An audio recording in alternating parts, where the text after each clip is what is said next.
You cannot manifest what you will not even admit that you want. I think I've been so afraid to be hopeful.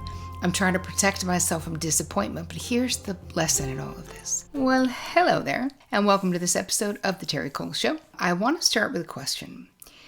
When you want something, do you have a way of talking yourself out of it, or of being realistic, or of saying the odds are like that, right? Do you allow yourself to want what you want with all your heart, as my friend Danielle Laporte would say? That's what I'm going to be talking about in this entire episode of the Terri Cole Show. I'm going to be talking about manifesting, but it's, manifesting, I used to talk about it all the time, and then everyone started talking about it. It became this it became not what it used to be. It just became this thing where it was all about magical thinking, which is not what it is, according to me.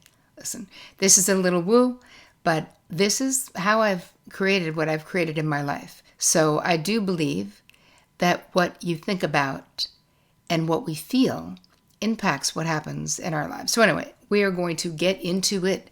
We're going to talk about how to let yourself want what you want with all your heart. What does it look like to manifest things, and how to get more of what you want in life in this upcoming year. So before we get into it, if you're new to this YouTube channel, please say hello in the comments and make sure that you subscribe and hit the bell icon so that you get notified every time I roll out new stuff, which is every Tuesday and every Thursday.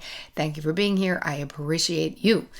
All right, let's get into it. All right, so let's start this episode on manifesting and wanting what you want with all your heart with a truth bomb. Speaking of my friend Danielle Laporte, because she says, want what you want with all your heart. What would that truth bomb look like? You cannot manifest what you will not even admit that you want, right? To manifest, right? To create what we want in life, we've got to be clear about what that is, which means so much of the time, we must have the audacity to be hopeful, to be willing, to allow ourselves to want something. So one of my friend's daughters and her wife are trying to have a baby. They're doing IVF. And I was talking to her, and I was telling this story about one of my sisters who wanted to have a baby. She was 45. She already had 2 kids, had a difficult, she had to terminate a pregnancy. There was a whole bunch of things that had happened. And I was telling my friend's daughter, who's kind of like my niece, about my sister's story, about how she manifested my niece, who's now in college. And, this was obviously years ago. But she got super clear that she wanted a 3rd baby and that she actually really wanted a girl. Now, we could say this is wrong, this is right. I'm just telling you the story. And she bought a onesie, a little yellow onesie, and she hung it in her closet. And every morning when she woke up, she would feel the feelings of like going in and greeting her new baby when the baby was coming. She had all of these affirmations that my baby is on their way to me right now. And she was doing like a Chinese medicine as well, because there was a fertility thing going on. But she would every day hike her dog in the woods, and she would take this onesie with her, and she would visualize and feel the feelings of hiking, as she had done with her other 2 children, with a baby and the little body strap thing. She was so into it. And really, eventually she got pregnant, and, my niece is now a sophomore in college. So people may say it could have been the Chinese herbs. It could have been, but in her Chinese medicine doctor at the time that she was working with, was also very clear and specific that her desire needed to be clear, her wanting this child, but she wasn't focused on the wanting feeling. She was focused on the having feeling. And my sister to this day, who is not a very woo type person, is completely convinced that her feelings, her desire, and her steadfastness in that desire, no matter what the medical world was saying, because they were saying she was too old and she didn't do IVF. This is my sister who ended up getting pregnant naturally, using other things, but she is very, very convinced that, and I am too, that her mindset had everything to do with attracting the experience that she wanted into her life. So I think that, this is a lesson in the fact that so many of us think that we're being realistic or mature, sort of by keeping our dreams small, or by looking at all the evidence we have, how it won't happening. But what you're really doing in that scenario, it's like almost like pre-regretting the disappointment before anything has even happened, right? It's like we're almost already feeling the disappointment. Here's the thing. What my friend's daughter had said to me when I was sending her pictures of my niece and telling her this story, and I'm encouraging her because I know that their baby is waiting for them and they're going to come through and it's going to happen, is my belief. But I was saying, you have to have the courage to own what you want. And she said, I think I've been so afraid to be hopeful. I'm trying to protect myself from disappointment. But here's the lesson in all of this.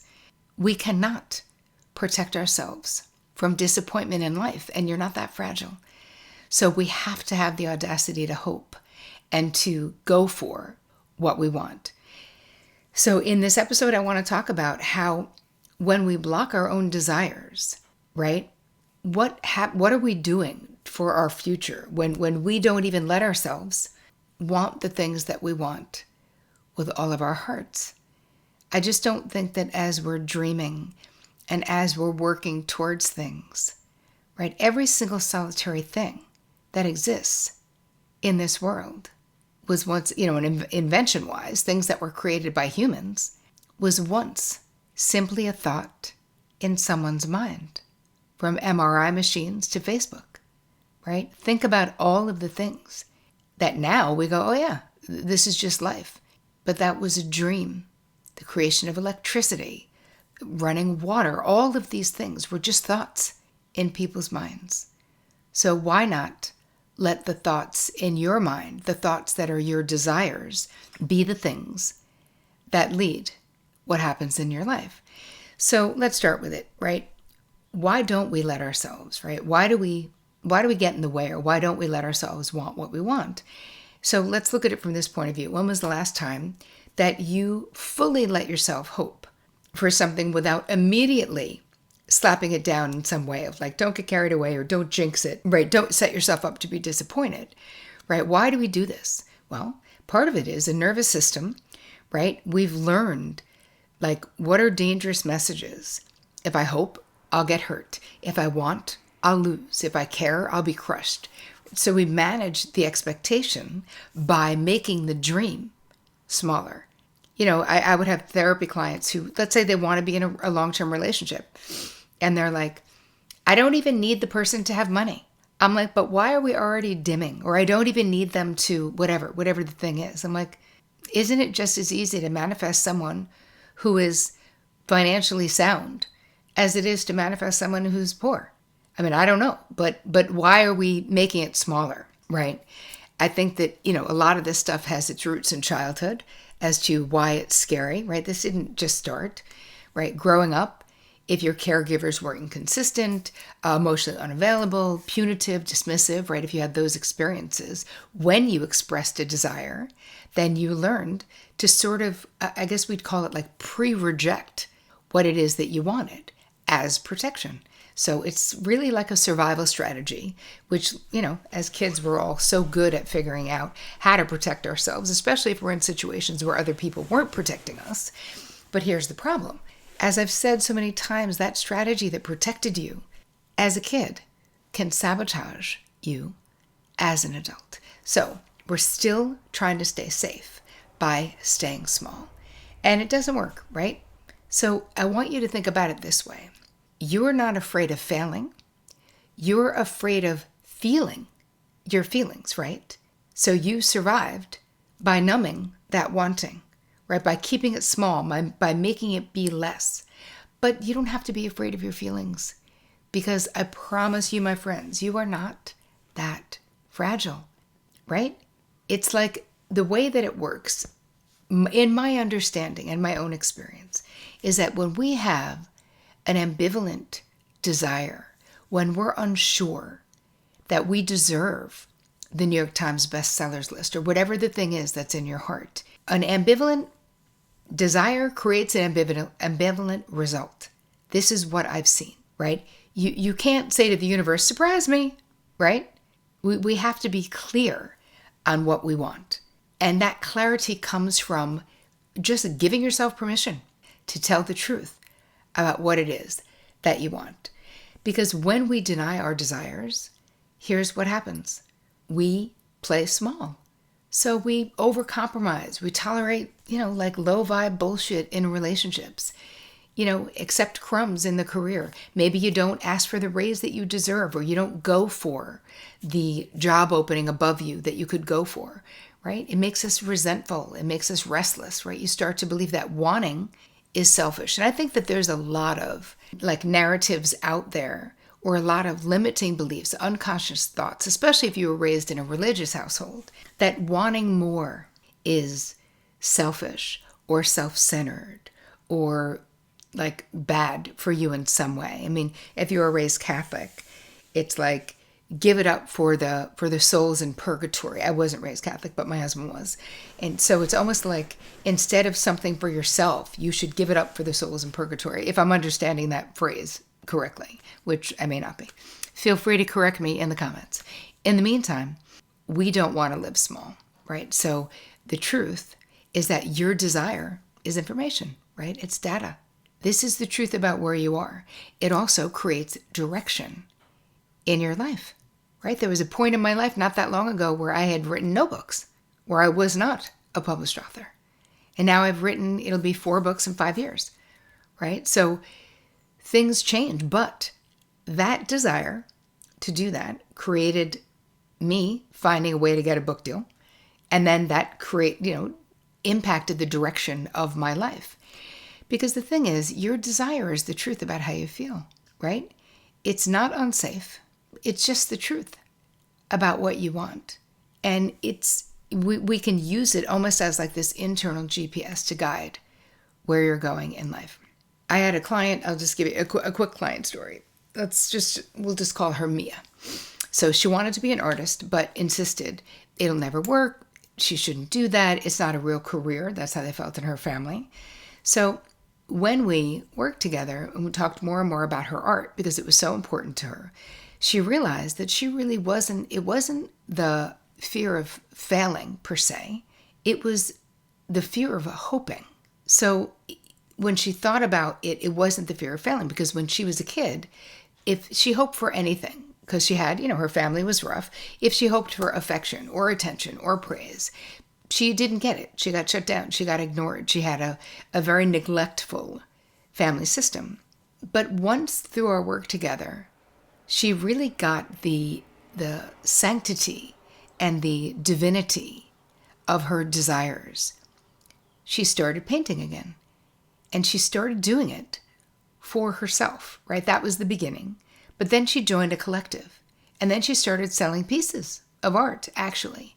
And not because she manifested, right, the money, right? That was great that she started selling pieces, and that's lovely. But she manifested the permission to be an artist.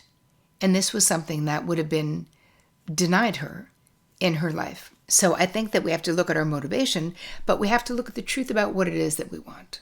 So we want to not be quote unquote realistic, right? We don't have to stay safe. It's okay to fail. I've failed 1,000,000 times and I'll fail 1,000,000 more, and who cares? This is life school. We're succeeding and we're failing, but as long as you're trying, you're living. Give yourself permission to get your hopes up, right? Instead of saying, I don't want to. You can handle any outcome. You will be okay. I remember when Vic and I were trying to have, we had done IVF early on in our relationship, a couple of years in, and he had a vasectomy, and it turned out that even though I got pregnant twice, I ended up miscarrying twice because he had the vasectomy for too long. So it can corrupt the sperm. That's what happened. And I remember I allowed myself to want what I wanted with all my heart. And I was never a woman who was like, oh my God, I must become a biological mother or my life is worthless. I wasn't that mom. But I fell in love And I thought, wow, creating one human being with this guy would be amazing. I would love to do that. But it didn't happen. But that didn't change. Like, I was able to process that disappointment and then embrace our life the way it was. Because I had 3 sons already that I had basically inherited, basically adopted the kids, that the family that I married into. But that would be considered, I guess, a life disappointment. I allowed myself to hope. Vic reversed a vasectomy. Like, we put all this time, energy, and money into it, and it didn't happen. And yet, I don't have any regrets. I wasn't damaged beyond repair from wanting to have a biological child and not being able to do it. I've talked about it in therapy. I processed my disappointment. I grieved what I wished the way that it could be, which allowed me the space to embrace the way that it was. And I, to this day, have no regrets about the way my life is. So I share that with you because you guys, you are not that fragile. You're allowed to want what you want with all your heart, even if it doesn't work out sometimes. At least there is truth in you going for it, So I want you to think about this. And I'll put this in the guide. Just go to terricole.com/guide. Think about, what is it that you really want? Let's do a real inventory of this next 12 months.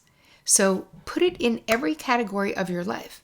Health, finances. It's like what we had just done in the crap you're leaving in last year, the annual ritual.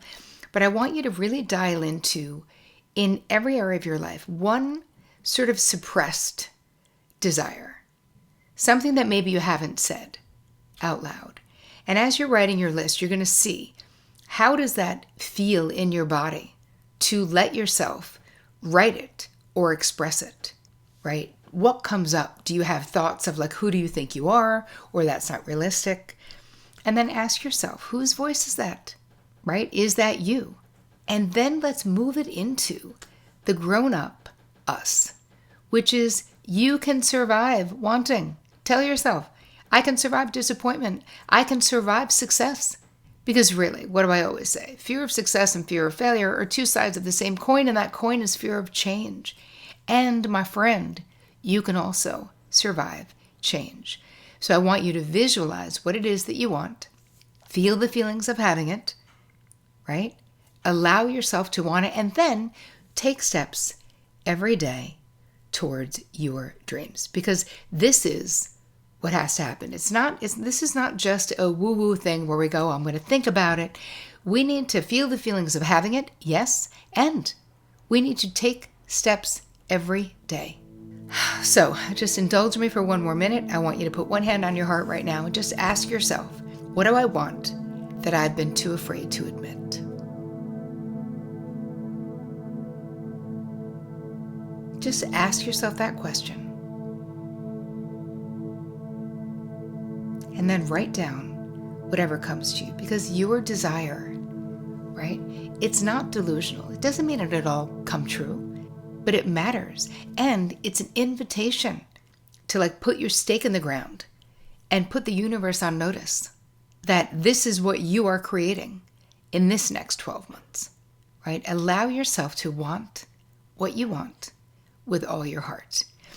If this episode lit something up in you, I would love for you to share it with someone who's been playing small or someone who you think it could help, and leave me a comment and tell me one desire that you are finally claiming. In the meantime, I hope that you guys have the most amazing week.